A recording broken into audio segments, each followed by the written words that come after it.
Reinvéntate hoy mismo. Con nosotros, Débora, Rebeca y Rodolfo Salazar de Kudox. Bienvenidos a Reinvéntate. Hoy está Rebeca. Hoy está Rebeca aquí con nosotros. Rebeca Salazar. Rebeca Salazar. ¿Cómo está, Rebeca? Bienvenida. Emocionada. Gracias por tenernos acá. Estamos súper felices de hablar sobre el futuro del trabajo ahora. Y se viene acompañada Rebeca de Alfredo Bonilla, abogado y notario salvadoreño. ¿Qué tal? Alfredo, ¿cómo Alfredo, estás? Muy bien, muchas gracias. El número del protocolo. Ya perdimos la cuenta. El sellito, abogado y notario, así dice el sellito, ¿verdad? Abogado y notario. Abogado sí. y notario. A ver, mencionó Rebeca el futuro del trabajo. Sí, en efecto, la inteligencia artificial ahorita está transformando cuáles van a ser los trabajos que todavía van a existir de aquí a 15 años. Y existe una nueva teoría que se está moviendo ahorita que dice o habla de que hay una cuenta regresiva de 5,000 días para el final del trabajo como lo conocemos ahora. Ok. No ¿Y eso en qué significa- consiste? Ajá. No significa que vamos a parar de trabajar, trabajo siempre Ajá. va a haber, en mi opinión, ¿verdad? Creo que algunas personas podrían debatirlo. Pero lo que estamos viendo ahorita a nivel estadístico es que el 57% de las tareas que se están llevando a cabo en Estados Unidos ahorita, por ejemplo, que es a donde se realizó el estudio, ya pueden ser automatizadas o por robots o por agentes de inteligencia artificial. Ujú. Entonces, cuando vemos que el 57% de todo lo que ya se está haciendo como humanos ahorita puede ser automatizado, puede ser hecho por una máquina, surgen preguntas éticas y morales, de legislación y muchas cosas más sobre, y entonces, ¿cuál va a ser el valor del trabajo humano? ¿De qué manera vamos a proteger que el criterio siga siendo humano, que las decisiones sigan siendo humanas?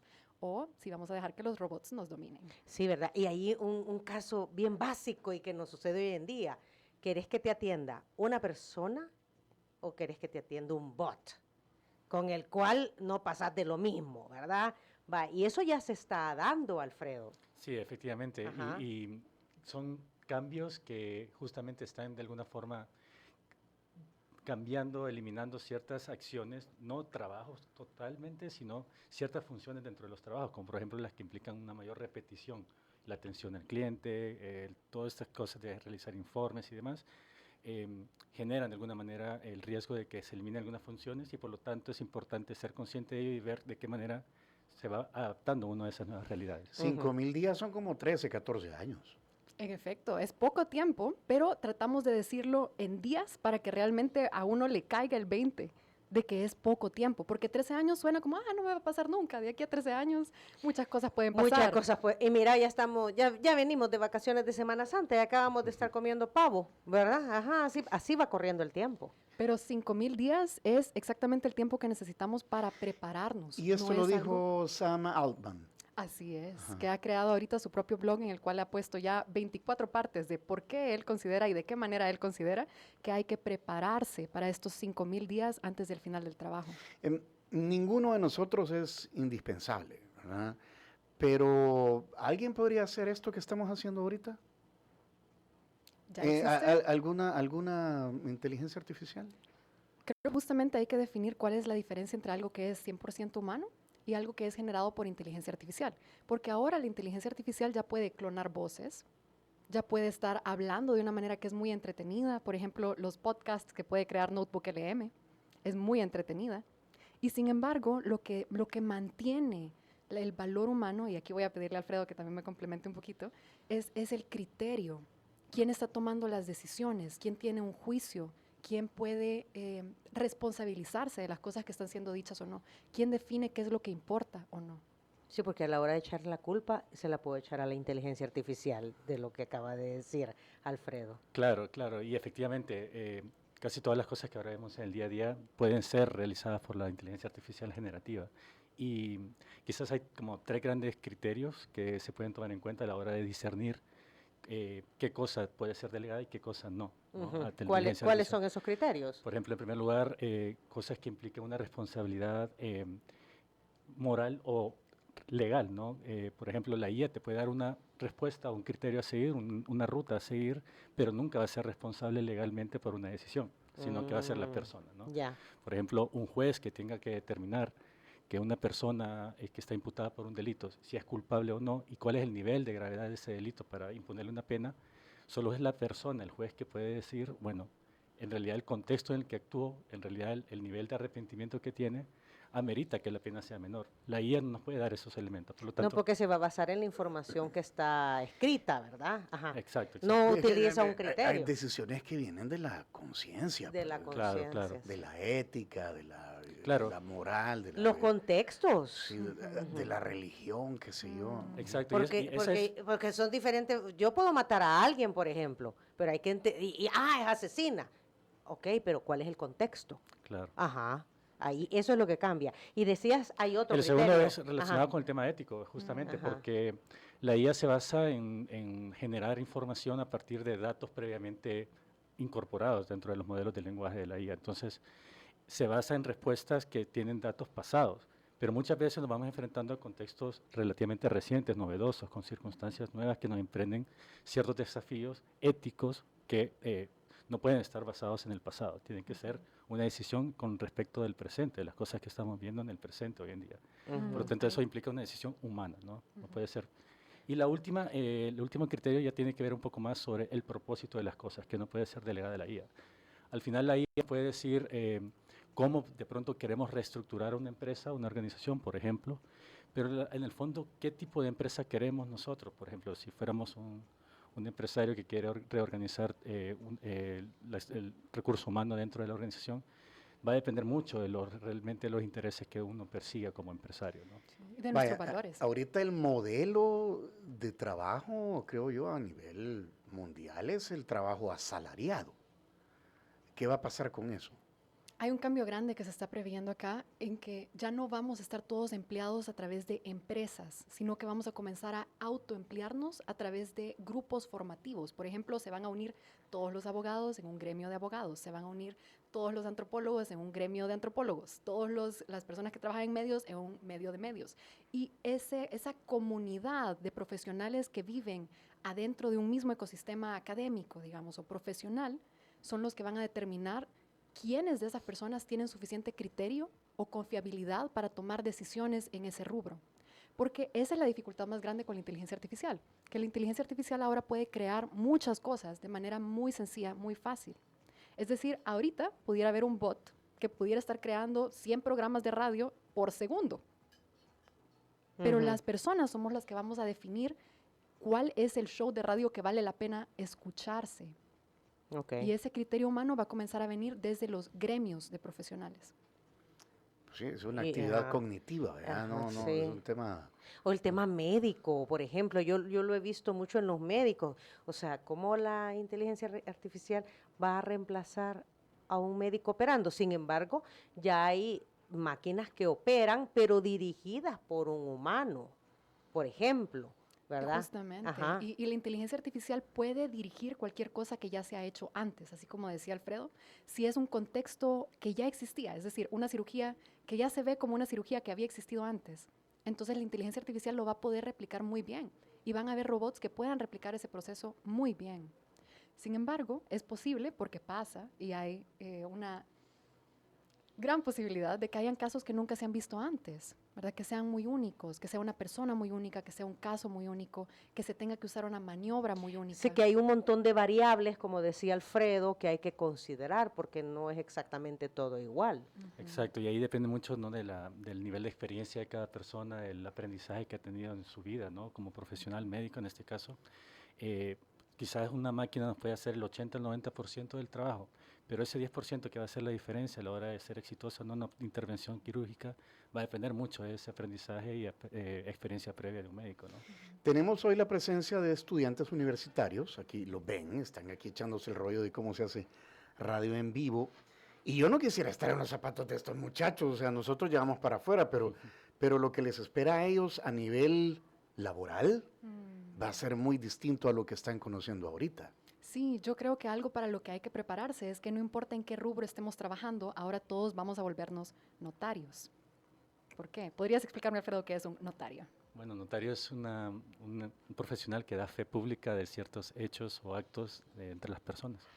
Y genuinamente lo que va a suceder en todos los rubros es que nuestro trabajo ahora va a ser poder poner ese sello de aprobación, de esto está revisado, verificado, 100% esto es cierto, porque va a haber tanta información y van a haber tantas maneras de hacer las cosas, que lo más relevante va a ser nuestro criterio o capacidad de determinar si algo es cierto o no, si algo se puede usar o no, si algo está bueno, verificado o no. O sea Le que acabo- Alfredo está tranquilo, pues. Sí. Vea, porque él es abogado y notario. Le acabo de preguntar al chat GPT sobre esta teoría. Dice, no es que la gente vaya a dejar de hacer cosas, es que en unos 5.000 días, o sea, 13, 14 años, podríamos dejar de necesitar trabajo humano para producir casi todo. Y si eso pasa, el gran problema ya no será trabajar, será cómo repartir riqueza, tiempo y propósito. Ujú, claro. Y yo creo ahí que es importante relativizar un poco hacia dónde vamos, porque no es la primera vez que el ser humano se enfrenta a cambios laborales tan drásticos. Lo hemos visto en los últimos, desde la revolución industrial, cómo ha ido cambiando, luego la revolución digital con el internet, la computadora, y ahora la inteligencia artificial. No es la primera vez, y por lo tanto la clave aquí en todas esas etapas es la adaptación. Cómo las personas, los estudiantes ahora que están acá o las personas que nos escuchan, podemos adaptarnos para que esta sea una herramienta más que un sustituto de nuestros Eso, casos. es que eso, ¿verdad? Aprender a usar las herramientas. Vaya, y vamos al tema de la computadora, ¿verdad? Veníamos de una máquina de escribir. Por ejemplo, Tony y yo, ustedes de repente ya no, pero tuvimos que aprender a utilizar un teclado en una computadora, porque teníamos un teclado en una máquina de escribir. A eso agregarle el internet, empezarnos a comunicar a través del internet, ya no es, o sea, disminuir de repente la escritura a mano, pasar o sea, irse adaptando. Sí. El famoso teléfono celular, ¿verdad? Yo creo que este es el ejemplo hoy más vivo, A mí la letra se me ha hecho bien fea. porque no escribimos. Entonces la motricidad fina la hemos ido perdiendo. Yo te digo, yo cuando voy a hacer una tarjeta de regalo, primero lo escribo en un papel, porque si lo escribo de un solo me salen unos garabatos, compañeros, que ni yo misma me entiendo. Pero es por eso, porque hemos perdido esa motricidad fina que te la da el escribir. Entonces, aquí como que la moraleja es aprendamos todo lo que está sucediendo para no volvernos sustituibles. Y enfoquémonos en poder fortalecer nuestro criterio y nuestra habilidad de tomar decisiones y poder aprobar algo, poder verificar que estaba bien hecho, más que en esforzarnos en ejecutar cosas que tomaban mucho tiempo, escribir cosas que ahora ya la inteligencia artificial lo puede hacer muy bien. Cuesta, vaya, por ejemplo, con esto de la guerra, Irán y Estados Unidos. realmente encontrar una noticia verificable que sea cierta, cuesta. Y si cuesta, es un trabajo que vale la pena, ¿verdad? Porque ahora ya no cuesta escribir la noticia. Lo que cuesta es verificar cuál era la noticia correcta. Por eso el trabajo está cambiando de lugar, porque ya no es el mismo lugar. En un bombardeo de noticias como hay ahora, de verdad, yo te digo, yo no sé qué creer o no creer. Entonces, pero vamos al criterio, ¿quién escribió la nota? A eso es lo que más o menos le crees, a quien le escribió. Sí. ¿Verdad? Pues sí, Sí. al final... Al final hay un Un humano tema de detrás de uno, todo pues sí. esto. Y creo que eso nos lleva a que uno de los retos principales de hoy en día es cómo generar una especie de alfabetización de la inteligencia artificial, de cómo las personas pueden tener criterios para ser críticos a la hora de ver noticias o a la hora de justamente interactuar con la inteligencia artificial generativa y tener resultados que estén apegados con la realidad y con la moral y con la responsabilidad que conlleva, ¿no? Ese tipo de cosas. Entonces, hace falta un trecho en ese sentido de que la gente también acepte que esta es una realidad, que tenemos que adaptarnos a ello y al mismo tiempo se forme en ella, ¿no? Como antes nos formamos en la computadora, con los teclados. Ajá. Creo que es importante que también empiece a haber ese Pero, tipo de cambios, ¿no? Aprovecho. Pero eso significa que tenemos que utilizar más el cerebro. Porque Ay, sí. Sí. el teclado es mecánico y analizar información tenés que usar el cerebro. Exactamente. Ajá. exactamente. Si usamos mucho la inteligencia artificial o si la usamos sin criterio, comenzamos a perder neuronas. Además, Además, porque no ponemos... Bueno, y con los amigos de Kudox hemos aprendido que la inteligencia artificial te miente, que la inteligencia Y una artificial gran inventa. mentirosa. Sí, porque nos lo ha hecho Rodolfo Salazar. A mí de verdad que eso me dejó intrigada cuando Rodolfo nos dijo. O sea, la inteligencia artificial nunca te va a decir no porque no le gusta decir no. La inteligencia artificial se va a algo- inventar Si no lo- algo si no para lo sa- decir. ahí sí, si no lo sabes, se lo inventa. Se lo inventa, cabal. Claro. Entonces ahí es donde dice Kudox, miren, no se queden con lo primero que le responda la inteligencia artificial. rebúsquese, como quien dice, ¿verdad? Pregunte a varias fuentes. Claro. Sí. Y lo más divertido es que la inteligencia artificial misma puede decirte cuando ha mentido. Entonces tú le puedes preguntar, ¿cuáles cosas de lo que has dicho acá asumiste? ¿Qué información no tienes? Claro. Y quizás por eso me refería al tema de la alfabetización de la inteligencia artificial, porque justamente ese tipo de preguntas críticas y de evaluar los resultados que nos está dando la IA necesitan ser enseñados de alguna manera. Cómo poder discernir, cómo comunicarnos mejor con la IA a través de prompts, pero también cómo examinar, ¿no? De qué manera la IA nos está generando información. Sí, y aquí quiero Cierta recomendarles... o falsa, ¿verdad? Exactamente. Ajá. Ajá. Nosotros aquí en QDocs hacemos talleres empresariales para inteligencia artificial, que es algo que nos encanta hacer y sabemos que está ayudándole a muchos profesionales a transformar su manera de trabajo, pero además quisiera recomendarles a otras personas que están interesadas en aprender más sobre este tema, que Claude, que es ahorita uno de los chats de inteligencia artificial más avanzado tecnológicamente. ¿Es el que usted usa, Rebeca? Yo estoy utilizándolos todos, Todos. porque es importante que siga Gemini, probándolos y que los ChatGPT. entienda. Sí. Sí, Sin no, embargo, me ataranta. Claude me ha sorprendido mucho en este último mes. ¿Cómo es mi ataranta? Me ataranta. Sí. Como decía Palmiro Cabachasca, me hierve la cabeza. Me hierve sí, no, te atarantás, cabal. Ajá. Pero Claude ha hecho dos cosas muy interesantes. Lo primero es que si estás usando ChatGPT y querés pasarte a Claude, entonces podés hacer una transferencia de conocimiento desde tu ChatGPT hacia tu Claude.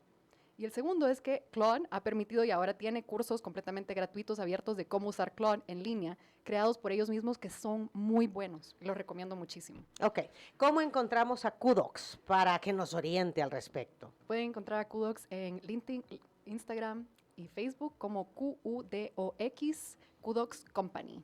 Ok, bueno, muchísimas gracias. Qué gusto, Alfredo. Qué Encantado, gusto, gracias por la visita y por el tiempo de ustedes. Sí, la hora exacta es las 10 de la mañana con 1 minuto.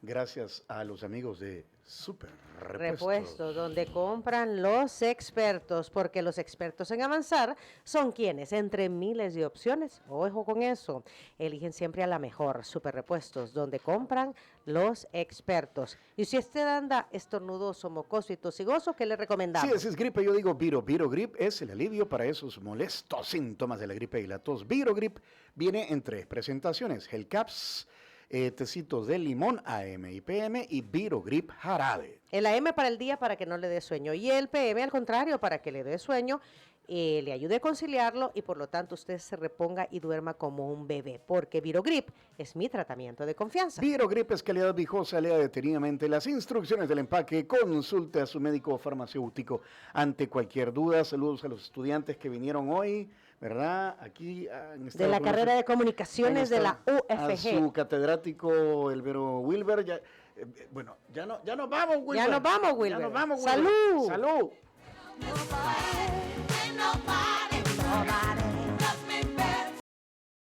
E incluso verla. Visita nuestro canal de YouTube Diana Verónica y Tony. Búscala como La Entrevista. También